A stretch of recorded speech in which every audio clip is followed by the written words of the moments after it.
Hello, I'm Kristen, also known as Voolenvine, here on my YouTube channel, on Instagram, on Ravelry, and pretty much everywhere else on the interwebs. And as always, I'm so happy that you're taking some time out of your day to chat about all the knitting, all the sewing, all the making, or whatever crafty rabbit hole I happen to be diving in this week. And I'm back. If you follow me on Instagram or on Patreon, you might have heard that my grandmother had passed away a couple weeks ago, and unfortunately I needed to take another break from recording, and thank you so much for bearing with me, and of course thank you so much for all of your wishes and condolences and sentiments. It really meant a lot.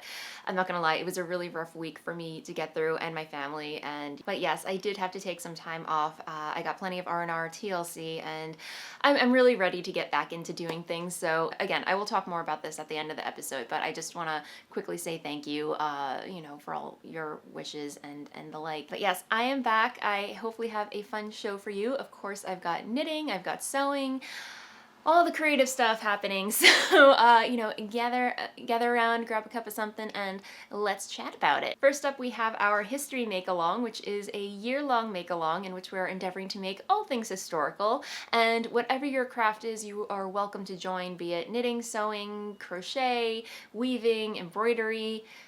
The list goes on. As long as it's historically inspired, historically accurate, prior to the 1950s, you are welcome to join. And yes, it can be historical reenactment attire as well. And if you would like to partake in this make-along, hop on over to the Voolenvine Ravelry group, which is of course the place to be if you would like to partake in any of these make-alongs.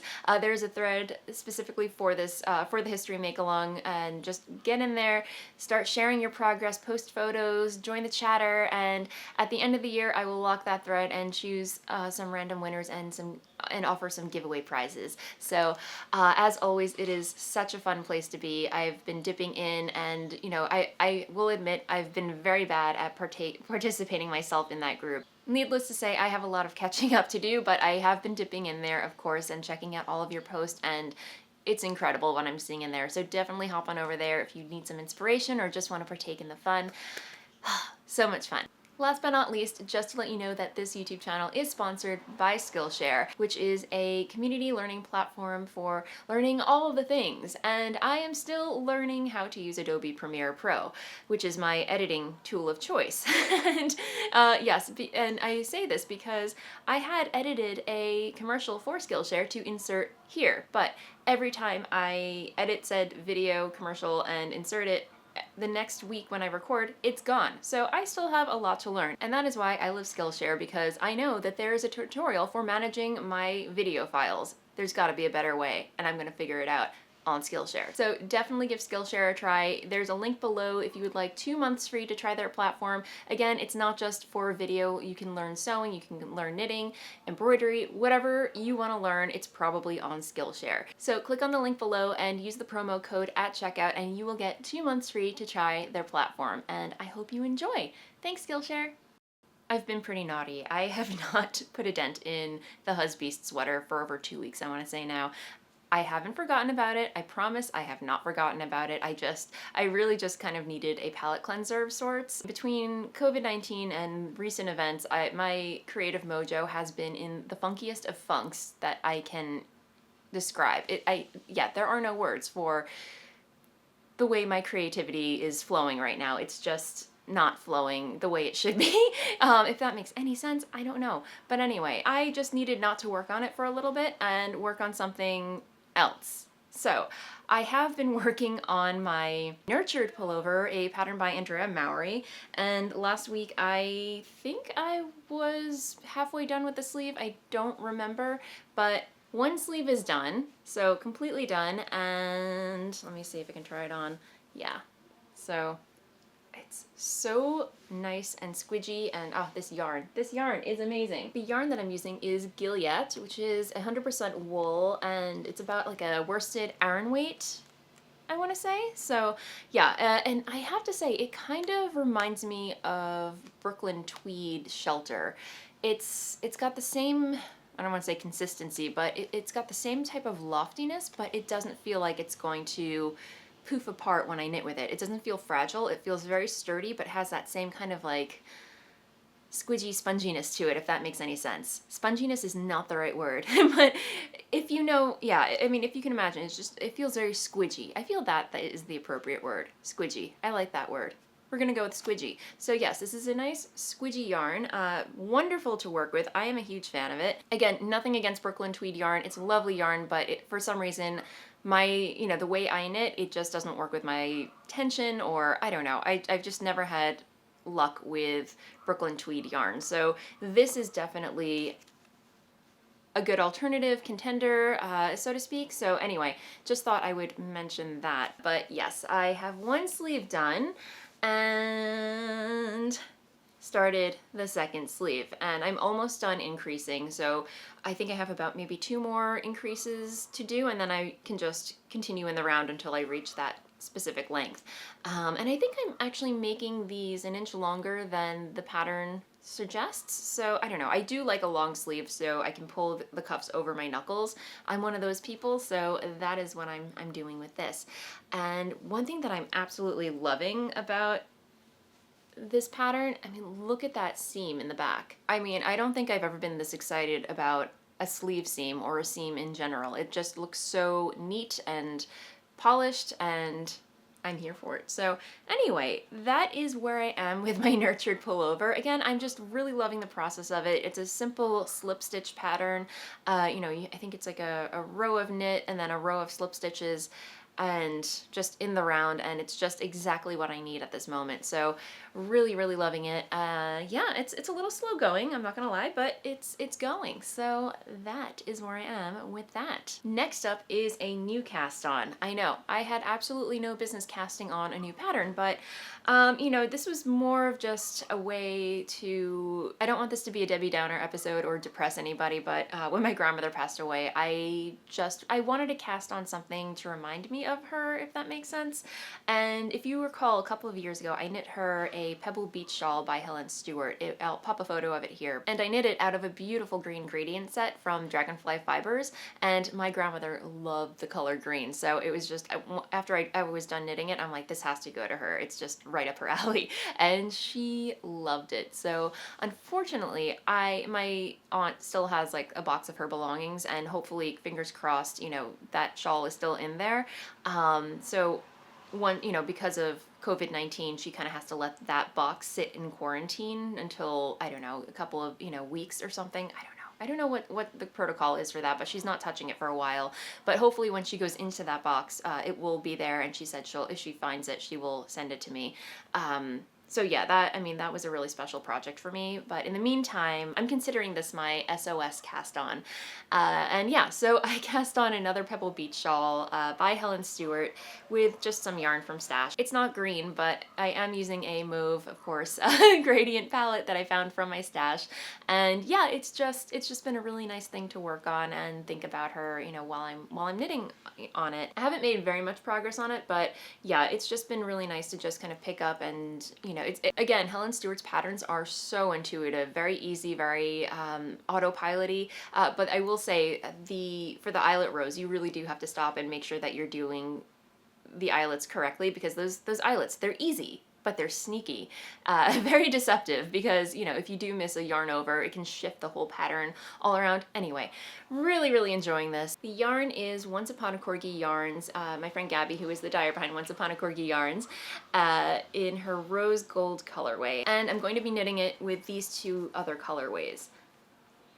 So this is Once Upon a Corgi Yarns also in her hearth colorway. And if this looks familiar, you are correct. I knit my Caline shawl, or designed the Caline shawl, using her hearth colorway in her Polwarth base. I forget what that base is called, but same colorway, just different base. And this is on her Isaac base, which is 100% superwash Polwarth, fingering weight, and I believe her other one was Corey Dale. I'm blanking, Gabby, I'm so sorry. But anyway, obsessed with this colorway. It is my favorite of hers that she dyes. So I had to help myself to another skein at her trunk show. And this skein right here is by Countess Ablaze in her Brave New World colorway. And I picked this up at Edinburgh Yarn Festival last year. It is her Lady Persephone sock yarn. It's 75% blue face luster, 25% nylon fingering, and yeah, it's just this luscious deep maroon color. Again, I'm not into fades, but when I saw these three skeins together, I was like, it has to happen. So anyway, yeah, that is my new cast on this week. But yes, I'm very excited to be knitting another Pebble Beach shawl because I will be totally honest, I was a little hesitant to part with the last Pebble Beach shawl. It was a great knit and I love the FO, but I'd be remiss not to give it to my grandmother because, yeah, it's my grandma. But that is all the knitting content I have to share with you this week. Hopefully next week I will have made a dent in Dennis's sweater. We shall see where my creative mojo is next week, but no promises. I'm just gonna go with the flow. But anyway, on to sewing. As for sewing, I am actually wearing a finished object. I don't know if you've noticed the elephant in the room, but here we are. I am wearing a Butterick pattern, Fast and Easy. And again, if it does look familiar, you are correct. Several episodes ago, I was working on an Edwardian inspired blouse, with embroidery. It was all white, and long story short, that project I'm sweeping that one under the rug. It didn't really pan out, but I do want to say thank you to everyone for all of your suggestions when it comes to transferring patterns onto fabric and getting, especially white fabric, or getting rid of those embroidery markings. It wasn't happening, so unfortunately that project got the axe. So I will probably endeavor to create another one at some point using all of your suggestions, so thank you so much for that. However, I really did enjoy the pattern. It was so quick and easy to whip up, and the style just fits within my wardrobe completely. So I made another one using this fabric right here. I will stand up a little bit so you can see, but it's just a very simple blouse with grown-on sleeves, and you can probably see how simple it is to whip up, especially since the pattern only requires about maybe a yard and a half. And here's the pattern in question. So yes, this is Butterick B6685 Fast and Easy. I made view A. The only thing I omitted was the waist sash because generally I just like to tuck my t-shirts or shirts, blouses into my skirts these days. Also because I only had a yard of this glorious fabric right here, which is by Atelier Brunette, which is I believe a French fabric company, and they're a little bit tricky to get a hold of in the States, but I was able to track down a fabric shop on Etsy, and I will link to them down below in case you're curious. And I've just been seeing their prints floating around the sewing community, and I've just been drooling to get my mitts on them. So I was so excited when I finally found them on Etsy and had to treat myself to some. I have two other prints in my stash, which I'll show off on another episode, but this was one that I absolutely fell in love with, and I came away with about, I want to say 1.5 yards. So this pattern and this fabric just went hand in hand. I want to say it's challis fabric, but it almost has like a better quality to it, if that makes any sense. It's very drapey, very flowy, but a little bit more stable than challis fabric. So, but overall, just a really lovely fabric to work with, and I will definitely work with more of their fabrics in the future. But yeah, it's just so nice, and it's been getting plenty of wear. It just goes with so much of my wardrobe. Again, the grown-on sleeves, I'm here for it. And I also just published a vlog on another finished object that I did. It was a walking skirt by Truly Victorian Patterns, and I have to correct myself because the pattern was drafted from a 1898 pattern. The Edwardian era did not actually begin until 1900, after Queen Victoria's death and her son Edward took over the throne. History. So it is technically still a Victorian era dress, which I'm completely fine with. I love the style. It fits with my wardrobe. It's everything I dreamed it would be, and I want to make more of them. But, just to kind of correct myself there, fact check myself, so to speak. So anyway, yes, it is a Victorian skirt, but because it was drafted before 1900, it is still considered a Victorian era garment. I will link to the vlog above if you want to see the making of that. I will hopefully chat about it on a future episode, but because there is a full vlog dedicated to the making of the skirt, I figured it's kind of redundant for me to talk about it on the main episode. But again, I will link to it in the doobly-doos up here if you want to check it out. But other sewing plans. Yes, I know I've been talking at length about recreating an Edwardian morning dress that I fell in love with at the Metropolitan Museum from their Death Becomes Her exhibit. Still plan on making it, I'm just taking a little bit of a break from it. Again, when it comes to my creativity, I just kind of have to go with the flow. I don't want to force myself to work on anything that I'm not feeling especially motivated at the moment to work on. So again, it's not going anywhere. I have the fabric, I have all the supplies, it's still in the wings. I plan on making it, but right now, my interests have shifted to creating some Edwardian under things. Oh yes, it's gonna happen. So finally, if you've been following the podcast, you know that I started to make an Edwardian petticoat, and I did technically finish it a couple of weeks ago. I will post more about it in the future, but I have one more thing that I need to finish on it before it's completely done. But in the meantime, I do want to make a pair of combinations. And if you guys follow Bernadette Banner, you might have watched the episode where she created a set of Edwardian combinations or under things, and it was absolutely beautiful. And of course, I want to make a pair for myself. So I did order some trimmings and lace. I was going to do it last weekend, but I realized I didn't have all the materials that I needed. So I hopped on Etsy, gathered some lace bits and all those things. So that is going to happen at some point. I will definitely keep you posted. But all that to say that yes, hashtag Project Edwardian is back on. I did table it a little bit because I shifted gears for the Victorian morning gown, but now we're back on track. Again, I can't explain the method to my madness or the method behind my creative mojo. I just go with the flow, as I said. But anyway, that is coming down the pike. Pike, is it pike or pipe? I don't know. I always want to say pike, but it could be pipe.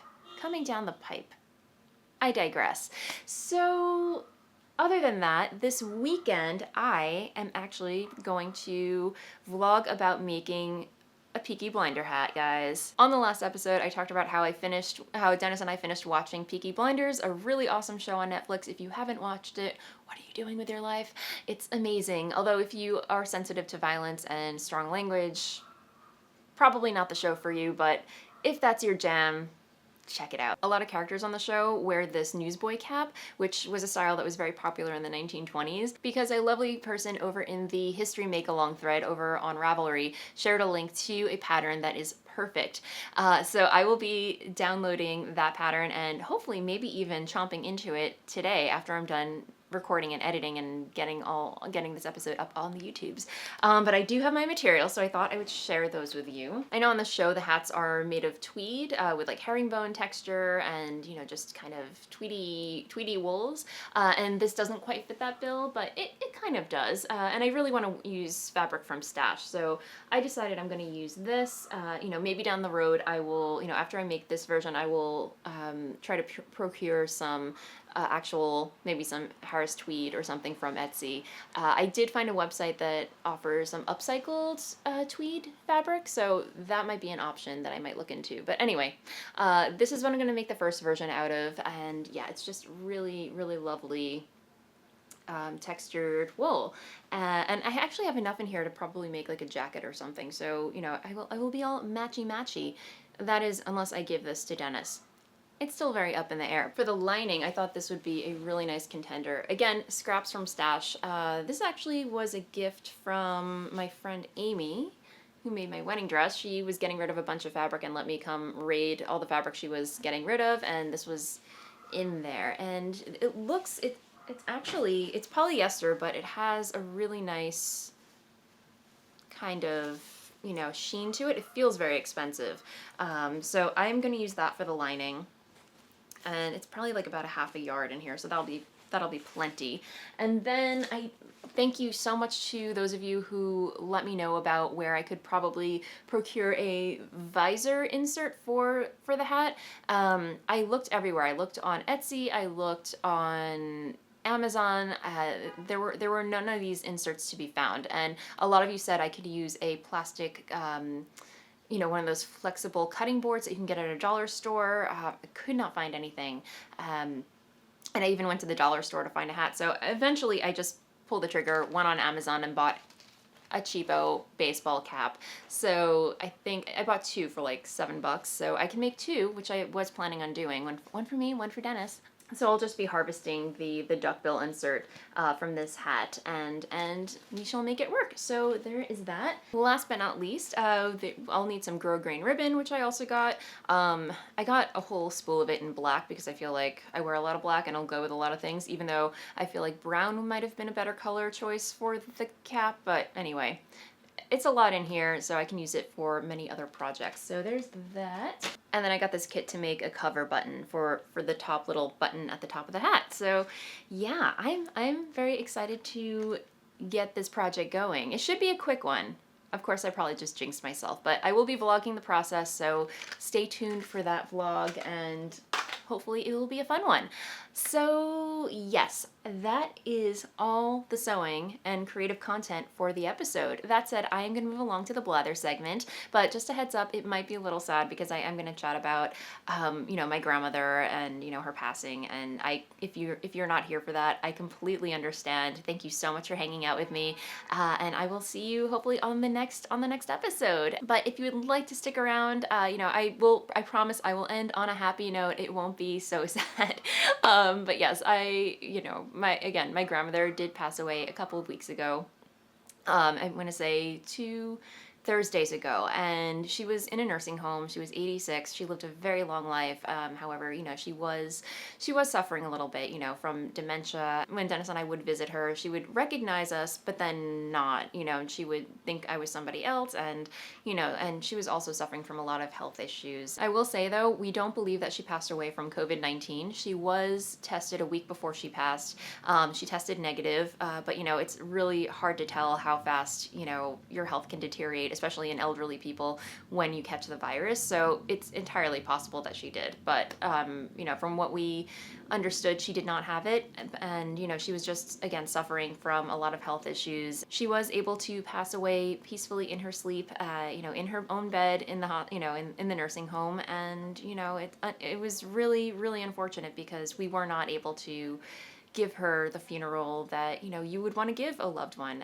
There were a lot of restrictions, and it was done very quickly, you know, just very rushed, very quick. I mean, the good thing is we were able to give her some sort of ceremony while social distancing, and just, you know, we had a small group of 10 family members and friends that gathered, and I know that there are many families out there that lost a loved one during this time, and they were not able to even do what we got to do. So these are crazy times, my friends. But yes, she was a very important person in my life. She helped raise me. My mom was a single mom when I was little and had to go to work, and while my mom was at work, my grandmother took care of me. She picked me up from school, she made me lunch, she made me breakfast, she taught me how to swear fluently in German.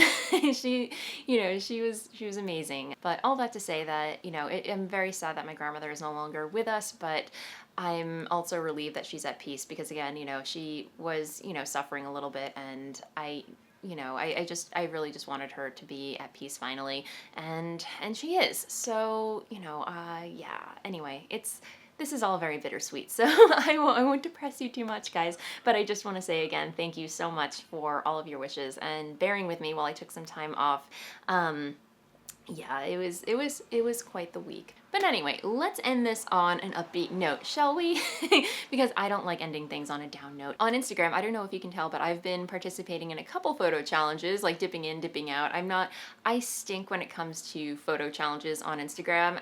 You know, especially with the Make 9 challenge, or what is it, February, all these photo challenges, I dip in for a little bit and then dip out. Me made May.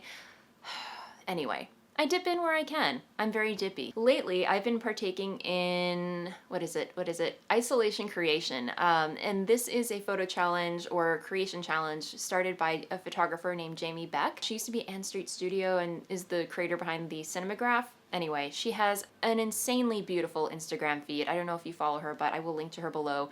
Completely inspirational. It's stunning. And Jacqueline from the Brooklyn Knit Folk podcast has been on it for quite some time, has been partaking in it for quite some time, and she's just killing it. So color me inspired. I joined in and have been having a lot of fun with it. Although I have been taking a little bit of a break this past weekend to catch up on work and whatnot. So, but I am going to dip in again at some point because I just got a new camera. Because ever since I started with Patreon, I really want to up the viewer experience when it comes to content, and you know, the vlogging camera that I've been using for the past 5 years, the Canon G7X, which is pretty much the official vlogging camera of the knitting community, I want to say. When I did go to EYF, the Edinburgh Yarn Festival, everyone had their G7Xs, and while it served me well, I'll be totally honest, it's seen better days. Like, the autofocus was just not doing it, and I'm shooting on a Canon right now, and I love this camera for shooting my podcast, this episode right here. It's got the whole setup and everything that I'm in love with. So nothing wrong with this one, but for my, you know, running and gunning vlogging style, I needed something similar but smaller, compact, with a flip screen that I can just chuck in my bag and go. And I did a little research, and the Sony, I'm looking at it on my desk, that's why I'm looking off camera, but sitting on my desk, it got the best reviews as far as autofocus and compact, you know, transportability, if you want to, if we can call it that. And, you know, so twist my arm, I pulled the trigger and purchased it for myself, and I love it so much. It's a great vlogging camera and so much more. I've just been taking it with me everywhere, you know, getting used to it, getting acclimated with all the features, and watching all the YouTube videos, you know, just and I find myself diving back into photography, not only just vlogging, but, you know, just learning, honing my photography skills, and, you know, I'm just going with it. So I'm having so much fun with that. All right, I'm gonna end things here. If you enjoyed this episode and haven't already, please feel free to like and subscribe below. I put out a video for your viewing pleasure every Friday or Saturday. And if you would like to support this channel, check out my Patreon page. Lots of fun stuff happening over there, bonus content, bonus vlogs, and the like. So anyway, that said, happy knitting, happy sewing, happy making, and I'll see you in the next video. Bye!